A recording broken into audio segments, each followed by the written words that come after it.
우리 함께 나눌 말씀은 느헤미야서 8장 말씀 우리 함께 나누도록 하겠습니다. 느헤미야서 8장 1절부터 12절까지 우리 말씀을 나눌 텐데요. 우리 찾으시면 자리에 일어나셔서 우리 한 절씩 교독하도록 하겠습니다.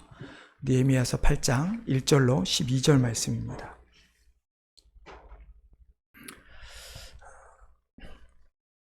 제가 먼저 읽겠습니다. 이스라엘 자손이 자기들의 성읍에 거주하였더니 일곱째 달에 이르러 모든 백성이 일제히 수문 앞 광장에 모여 학사 에스라에게 여호와께서 이스라엘에게 명령하신 모세의 율법책을 가져오기를 청하매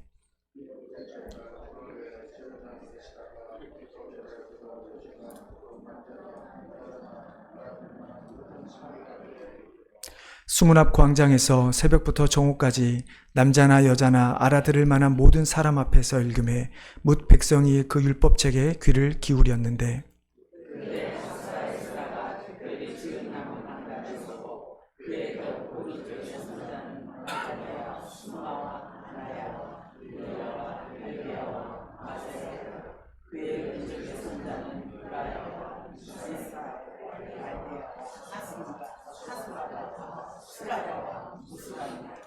에스라가 모든 백성 위에 서서 그들 목전에 책을 펴니 책을 펼 때에 모든 백성이 일어서니라.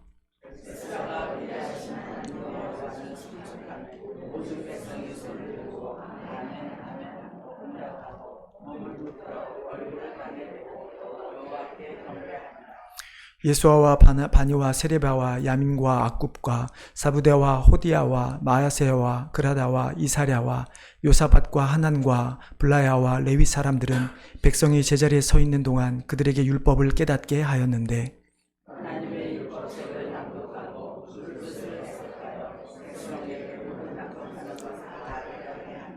백성이 율법의 말씀을 듣고 다 우는지라. 총독 느헤미야와 제사장 겸 학사 에스라와 백성을 가르치는 레위 사람들이 모든 백성에게 이르기를 오늘은 너희 하나님 여호와의 성일이니 슬퍼하지 말며 울지 말라 하고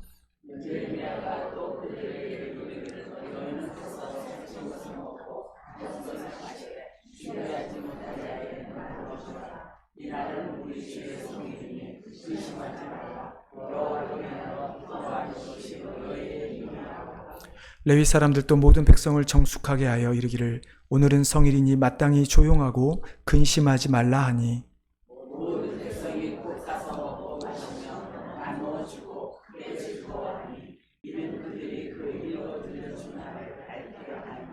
아멘. 예, 자리에 앉아주시기 바랍니다. 제가 한 번 더 기도하겠습니다. 하나님, 오늘도 예배 가운데 주의 백성들을 불러주시고 정말 우리가 진심으로 우리의 온 마음을 다해 예배할 수 있게 해주시니 감사를 드립니다. 아버지, 우리가 이 예배 가운데 이 시간 하나님의 말씀을 듣기를 간절히 원합니다. 우리에게 말씀하여 주시고 또 우리가 그 말씀을 참으로 우리 마음에 잘 받아서 이 땅에서 하나님을 잘 나타내는 백성들로 살아가는 힘을 얻게 하여 주시옵소서. 감사하며 예수님의 이름으로 기도하옵나이다. 아멘. 이제 제가 오늘 이제 마지막 예배에 대한 말씀을 나누고자 합니다. 우리가 3주에 걸쳐서 계속 말씀을 나눴죠. 하나님이 원하시고 기뻐하는 예배를 드리자. 예배를 통해서 어떤 우리의 필요를 채우려는 그런 예배가 아니라 정말 하나님이 우리에게 가르쳐 주신, 주님께서 우리에게 가르쳐 주신 것을 우리가 배우고 몸에 새기고 더 나아가서는 우리가 그 말씀, 우리가 변화되는 예수 그리스도의 그 모습을 가지고 세상을 변화시키자. 복음의 능력을 세상에 나타내야 한다라는 그런 말씀을 함께 나누었습니다. 질문을 하나 드려보겠습니다. 왜 우리는 예배를 드리는 것일까요? 아마 많은 이야기를 들어봤을 것이고 그동안에 많은 이야기들을 나누었을 것입니다. 기독교인들이 교회에 가야 하는 이유에 대해서 가장 많이 언급하는 것이 무엇이라고 생각하십니까? 지금까지 참 많은 사람들이 이야기하기를 교회 가지 않으면 벌 받을까 봐, 혹은 교회 가서 예배를 드려 하나님으로부터 복을 받기 위해라고 대답하는 경우가 참 많았습니다. 우리 성도 여러분, 왜 이 자리에 앉아서 지금 예배를 드리고 계십니까? 우리가 하나님께 예배를 드려야 하는 이유는 무엇을 우리가 바라는 것이 아니라, 혹은 하나님부터 벌을 받는 것을 피하기 위한 것이 아니라 우리를 구원하신 하나님의 은혜가 너무 크기 때문에 우리가 하나님께 감사를 올려드리기 위해서 우리는 예배를 드리는 것입니다. 예배를 통해서 우리가 우리를 구원하신 그 하나님, 그 하나님이 유일한 우리의 구원자시고 진정한 하나님이심을 우리가 고백하는 것이고 그 하나님께 영광을 올려드리는 것이 예배이죠. 예배라고 하는 것이 결코 벌을 받지 않기 위해 혹은 복을 받기 위해 드리는 것이 아니라는 이야기입니다. 우리를 구원하신 하나님의 은혜뿐만 아니라 여전히 우리의 삶을 책임져 주시고 지켜주시고 보호하여 주신 하나님의 은혜, 그 은혜에 우리가 감사의 찬송과 영광을 올려드리기 위해서 오늘도 우리는 이렇게 모여서 하나님께 예배를 드리고 있는 것이죠. 그래서 예배의 모든 초점은 우리에게 맞춰지는 것이 아니라 하나님께 맞춰져야만 합니다. 예전에는 잘 몰라서 혹은 예배가 사람에게 자꾸 우리가 복을 받거나 벌을 받지 않기 위해서 이런 생각들 때문에 하다 보니까 예전에 우리가 과거에는 예배를 보러 가자라는 말을 사용했습니다. 예배 보러 가자, 예배 보러 가자 이런 이야기를 했는데 더 이상 우리는 예배를 보러 간다고 말하지 않죠. 왜냐하면 예배라고 하는 것이 우리가 마치 공연을 보듯 우리가 주체가 되어서 누군가가 준비한 것을 보러 가는 것이 아니기 때문입니다.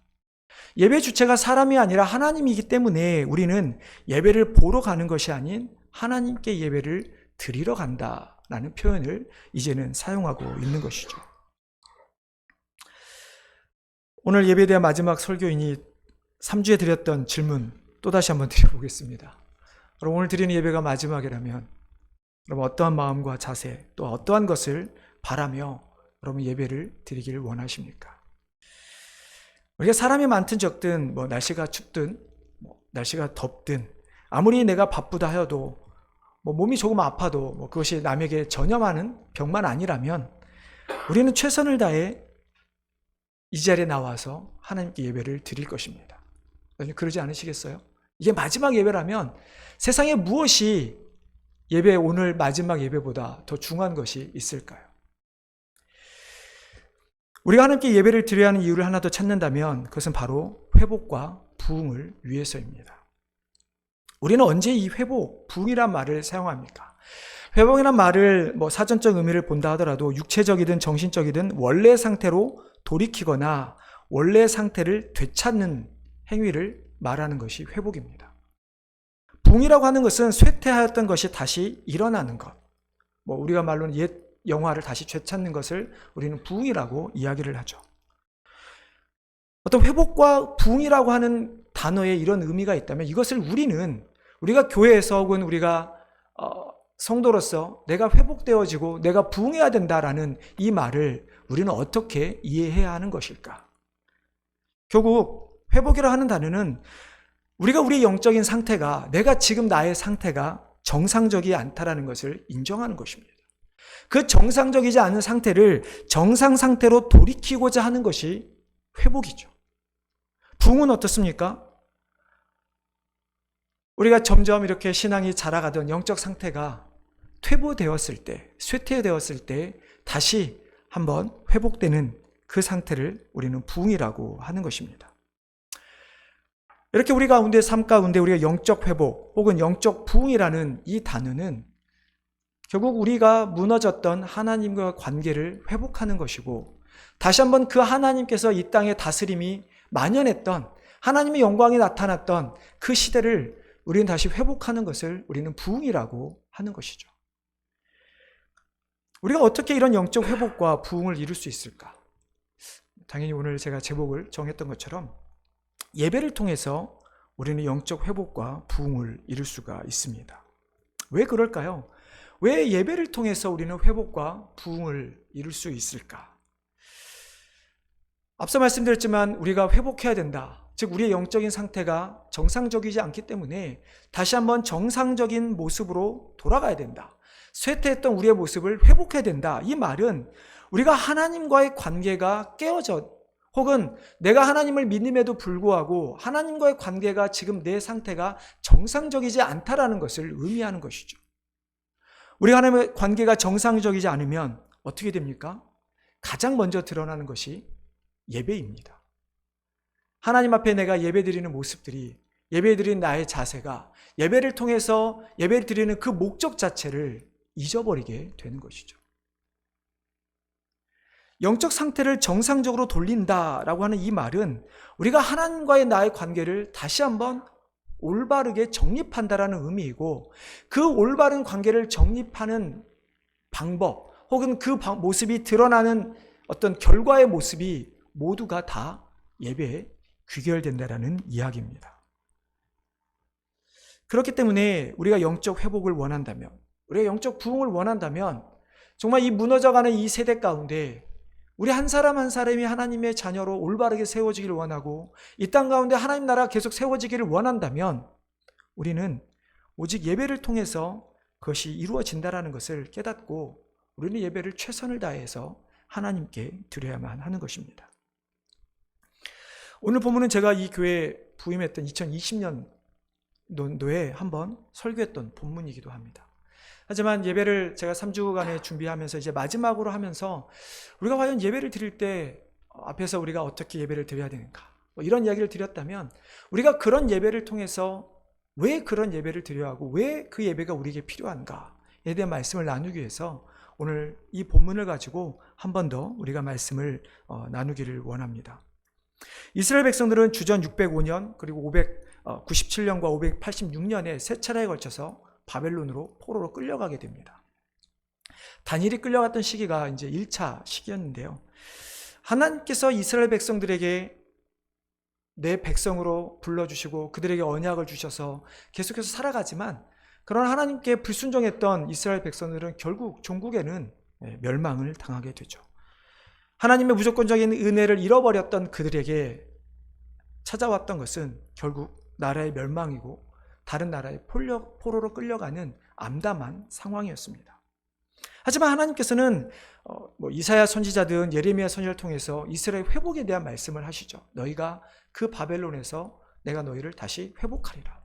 물론 이 말씀은 단순히 어떤 육체적인, 그러니까 나라의 회복에 대한 말씀만이 아니라 종국에는 우리의 영원한 구원에 대한 말씀이기도 하지만, 어찌됐든 그 당시 이스라엘 백성들에게 있어서는 자신들의 나라에 대한 회복의 말씀을 그들에게 하나님께서 하신 것입니다.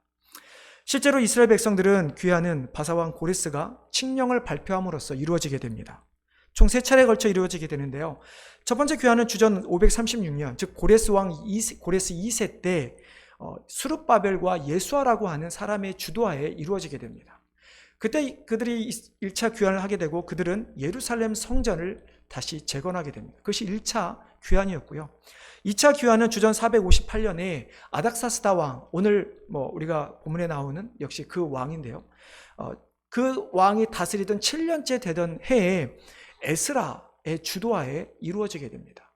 에스라의 주도하에 이루었던 그 바빌론 포로의 귀환은 1차 때 재건했던 성전에 필요한 물품들을 채우고 제사장들을 세우는 일들을 하게 됩니다. 나름대로 그들이 그렇게 했던 것은 이제 하나님 앞에 온전히 예배를 드리겠다라고 하는 모습이었죠. 그리고 오늘 우리가 이제 본문이 배경이 되는 세 번째 귀환이 주전 444년 아닥사스다 1세가 다스리던 20년째 되던 해에, 20째 해 되던 해에 이제 느헤미야의 주도로 이루어지게 되죠. 느헤미야의 주도하에 이루어졌던 이 귀환은 실제적으로는 성벽 제거를 하게 됩니다.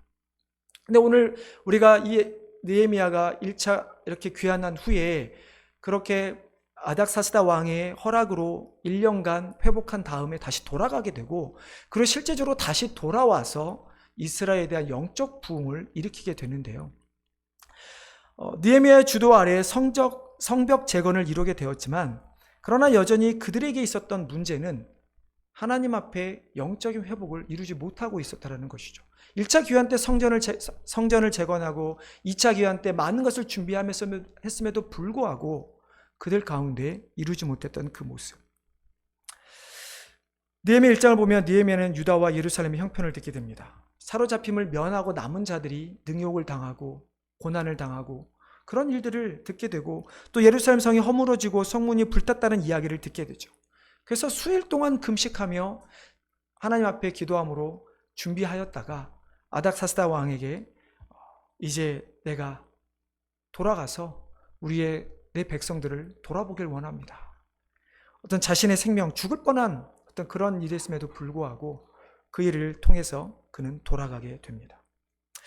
하가랴라고 하는 느헤미야 아버지인데요. 아들을 낳은 후에 이 느헤미야의 이름을 지었을 때 어떤 이름인가? 하나님의 위로하심이라는 뜻의 이름입니다. 그렇다고 한다면 하가랴 때부터, 아니 그 전에부터 포로 생활을 하고 있었던 수많은 이스라엘 백성들이 원했던 것은 하나님의 위로하심이었습니다. 하나님의 위로하심을 통한 회복, 하나님과 관계가 끊어졌던 그 모습들 가운데, 정상적이지 않았던 그들의 모습 가운데 느헤미야는 아버지의 그 연염에 그 이름을 지으면서 가지고 있었던 그 뜻을 생각하게 되었고, 그래서 이스라엘 백성의 소식을 들었을 때 안타까움에 슬퍼했던 이유가 바로 여기에 있었던 것이죠. 도저히 하나님과 관계를 회복할 길이 없었던, 그 보이지 않았던 그 모습.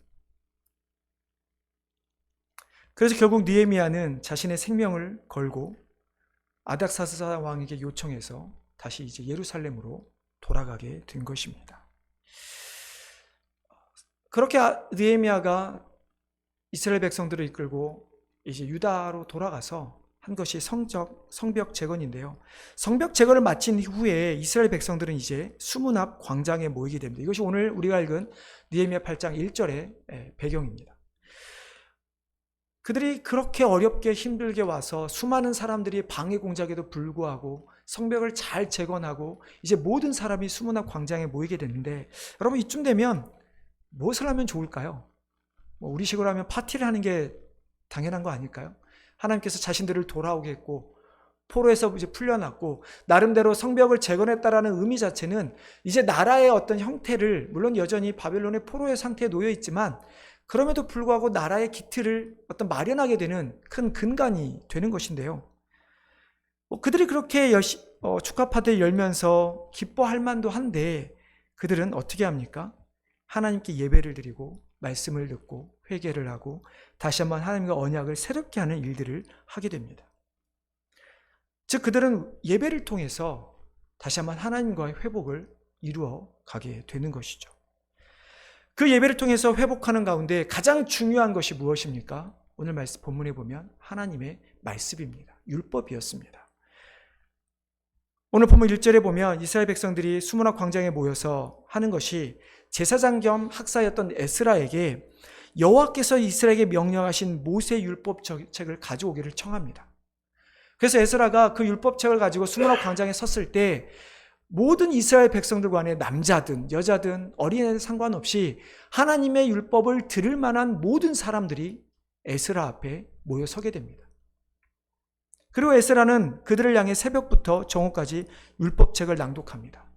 그리고 그 좌우 옆에, 그의 좌우 옆편에 13명의 레위인들이 서서 이스라엘 백성들이 말씀을 궁금할 때마다 말씀을 풀어주고 해석하면서 함께 말씀을 경험하는 일들을 하게 됩니다.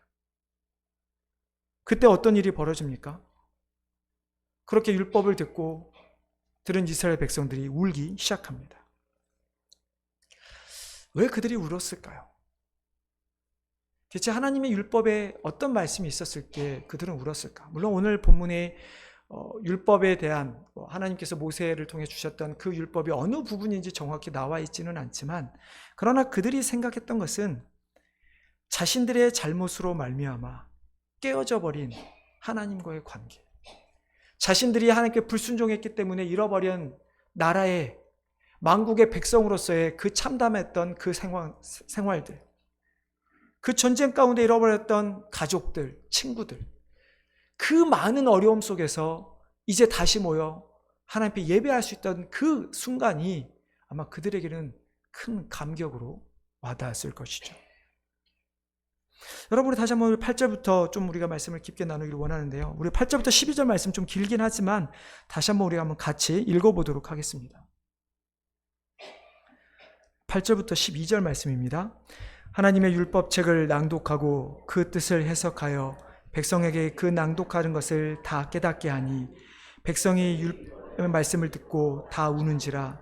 총독 느헤미야와 제사장 겸 학사 에스라와 백성을 가르치는 레위 사람들이 모든 백성에게 이르기를 오늘은 너희 하나님 여호와의 성일이니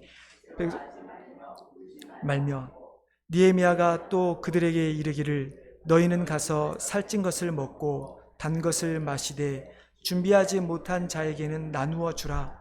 이 날은 우리 주의 성일이니 근심하지 말라. 여호와를 인하여 기뻐하는 것이 너희의 힘이니라 하고 레위 사람들도 모든 백성을 정숙하게 하여 이르기를 오늘은 성일이니 마땅히 조용하고 근심하지 말라 하니 모든 백성이 곧 가서 먹고 마시며 나누어 주고 크게 즐거워하니 이는 그들이 읽어 들려준 말을 밝히 알미라. 그들이 하나님 앞에 예배를 드리며 회복되었을 때 그 중심에 있었던 것은 하나님의 말씀이라고 말씀을 드렸습니다. 그 말씀이 그들에게 선포되어질 때, 그 말씀이 깨달아졌을 때 어떤 일이 벌어집니까? 가장 먼저 일어나는 것이 역시 회개입니다. 이스라엘 백성들은 하나님 말씀을 듣자마자 자신들이 무엇을 잘못했는지, 왜 나라가 망했는지, 자신들이 왜 그러한 수치를 당했는지 깨닫게 된 것이죠. 어제 나눈 말씀 중에 제가 언급했던 말씀 중에 하나인데요. 출애굽한 이스라엘 백성들이 홍해를 건넌 후에 마실 물이 없게 되자 하나님을 원망하게 됩니다. 그때 하나님께서 이스라엘 백성들에게 모세를 통해 마실 물을 주시면서 이런 말씀을 하십니다. 너희가 너희 하나님 나 여호와의 말을 들어 순종하고 내가 보기에 의를 행하며 내 계명에 귀를 기울이며 내 모든 규례를 지키면 내가 애굽 사람에게 내린 모든 질병 중 하나도 너희에게 내리지 아니하리니 나는 너희를 치료하는 여호와입니다.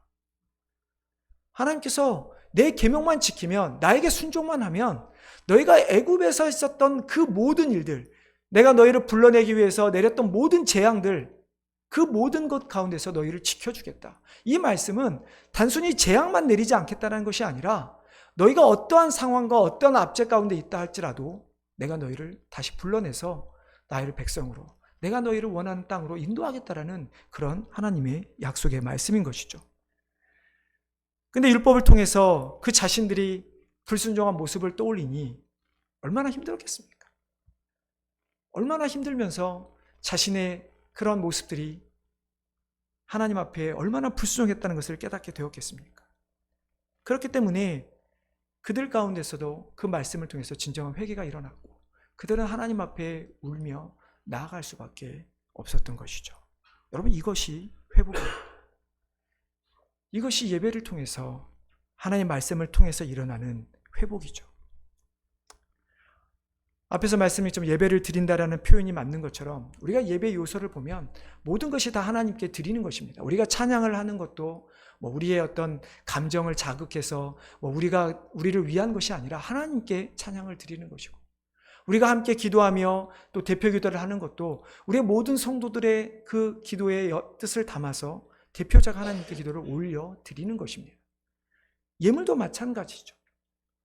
하나님이 가진 것이 없어서 우리 예물이 필요해서 우리 예물을 받으시는 것이 아니라 우리가 감사해서 하나님께 예물을 올려 드리는 것입니다. 근데 유일하게 예배 가운데 하나님 앞에 드리지 않는 것이 있죠. 무엇입니까? 말씀입니다. 예배의 모든 행위가 우리가 하나님 앞에 드려지는 것이라면, 그것이 예배의 요소라면 유일하게 하나님 말씀만이 우리가 드리는 것이 아니라 하나님께서 우리에게 선포하시는 것입니다. 우리가 예배 시간에 회복되어지는 것, 그것은 우리가 무엇을 드리기 때문에 이루어지는 회복이 아니라 하나님의 말씀이 선포되어지기 때문에 그 선포되어진 하나님의 말씀으로 말미암아 우리가 회복될 수가 있는 것입니다. 말씀을 통해 죄를 깨달아야 되고, 그 깨달아진 그 나의 죄 때문에 눈물을 흘리며 참여하는 일들이 우리 가운데 일어나야 하는 것이죠. 물론 하나님께서 우리에게 베푸신 사랑과 은혜에 감사해서 하나님께 영광을 올려드리고 예배를 드리지만, 그러나 어떻게 보면 더 중요한 것은 말씀을 통해 우리의 모습을 돌아보는 것, 우리가 변화되는 것, 그것이 또한 예배의 중요한 요소 중에 하나일 것입니다. 그렇기 때문에 예배에 오면 말씀에 집중해야 합니다.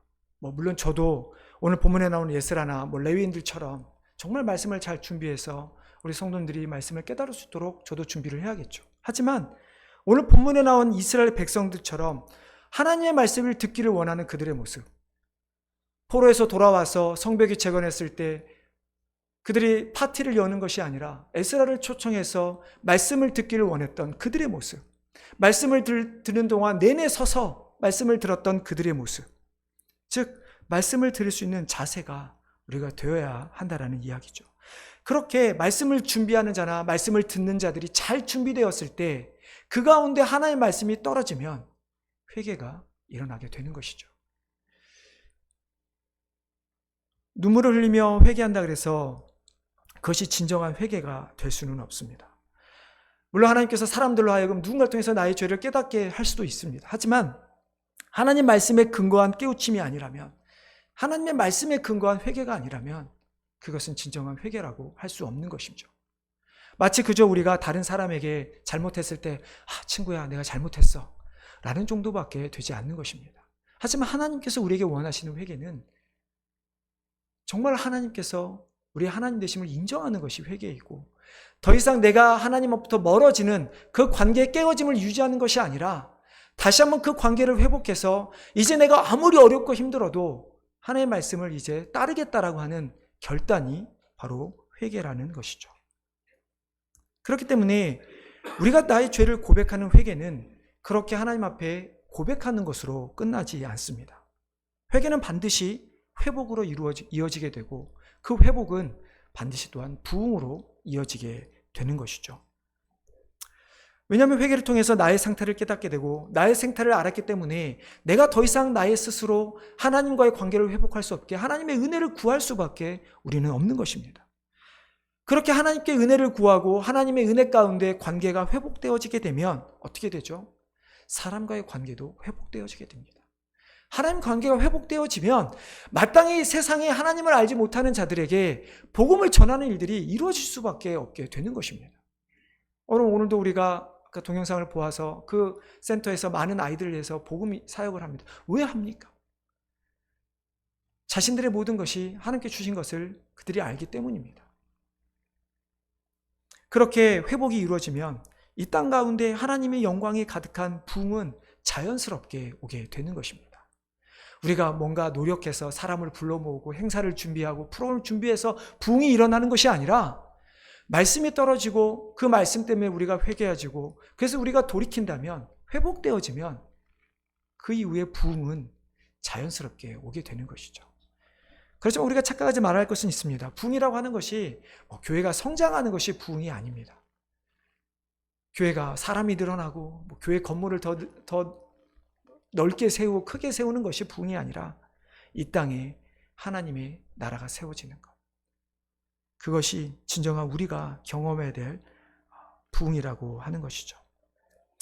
이렇게 그들이 회개하며 하나님 앞에 돌이켰을 때 그들은 이제 그 슬픔이 기쁨으로 바뀌는 경험을 하게 됩니다. 느헤미야가 어떻게 이야기합니까? 이때가 이제 초막절이었는데요. 느헤미야 이야기를 더 이상 너희 슬퍼하지 마라. 슬퍼하지 말고 이제 가져온 음식들을 나누며 기뻐하자라고 이야기를 합니다. 이제 하나님께서 자신들을 회복했던 그 회복을 이제 경험했으니까, 이제 말씀을 통해서 우리의 잘못을 고백했으니까 이제 슬퍼만 하지 말고 이제 기뻐하자라고 이야기를 하는 것이죠. 여러분, 우리 12절 말씀 다시 한번 마지막으로 한번 같이 읽어보겠습니다. 12절입니다. 백성이 곧 가서 떡고 마시며 나누어 주고 크게 즐거워하리니 이는 그들이 읽어 들려준 말을 밝히 알미라. 그들이 가져온 것을 가져오지 않는 자들과 나눈 일들이 벌어집니다. 함께 기뻐합니다. 여러분, 이 놀라운 일들이 어떻게 일어나게 됩니까?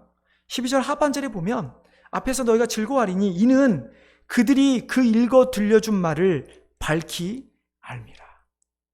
여러분, 말씀이 깨달아질 때 이러한 일들이 일어나게 되는 것입니다. 우리가 정말로 예배를 드릴 때 하나님께 언제 예배 드리는 이 예배 가운데 우리가 바라야 되는 것은 하나님의 말씀인 것입니다.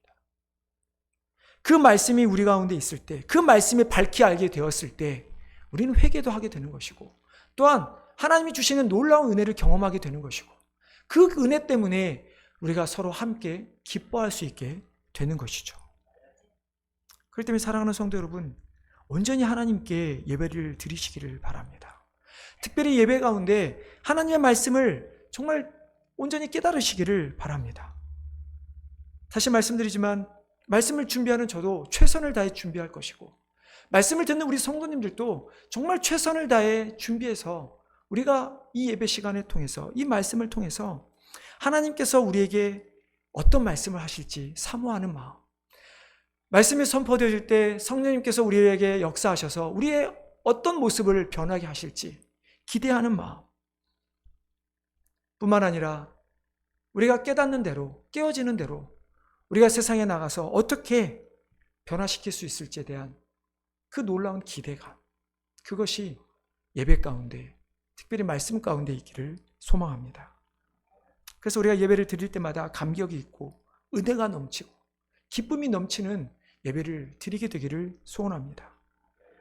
올 한 해 동안, 물론 오늘 예배에 대한 설교는 올 한 해 동안 오늘 마지막이 될 수도 있겠지만, 그러나 정말 우리가 올 한 해 동안 드리는 그 예배를 통해서, 가정에서 드리는 예배, 자신이 스스로 하나님 앞에 드리는 예배, 함께 모여 드리는 이런 예배, 이 모든 예배를 통해서 우리가 변하고 다른 사람을 변화시키고 세상을 변화시키는 우리 모든 성도님들, 교회가 되기를 주님의 이름으로 축원합니다.